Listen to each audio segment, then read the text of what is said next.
Shearwater rolled lazily upon the ocean's swell as she forged ahead under her twin spinnakers, making about 3 knots and towing the log line behind her. It was early in the morning, and John Dermot was taking a sight upon the sun on their port quarter, dressed only in a pair of faded shorts. Joe sat at the tiller in blue jeans and shirt, watch in hand and pad and pencil at her side, taking the time for him. They were 3.5 months out from England, and now it was the middle of November. They had crossed the Atlantic to Barbados without incident, though more slowly than they had anticipated. They had been delayed a little in the West Indies for a broken gooseneck to the boom, and they had been delayed for a long time at Panama after passing through the canal waiting for a permit from the Ecuadorian government to call for water at the Galapagos Islands.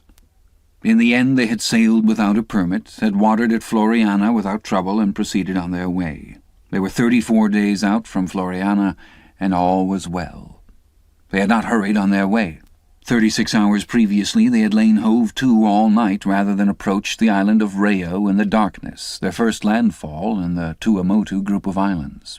With the coming of the dawn they had seen cloud forming above it, and had sailed close enough to see the tops of the trees. Then they had borne up and resumed their course towards the south and west, leaving the island 10 miles to the north.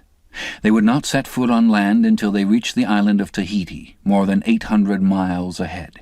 They did not particularly want to do so. They had settled into the rhythm of their life at sea, the rain squalls, the warm, easy days, the unending maintenance of sails and gear, the cooking and the housework down below. They had grown accustomed to this routine and liked it.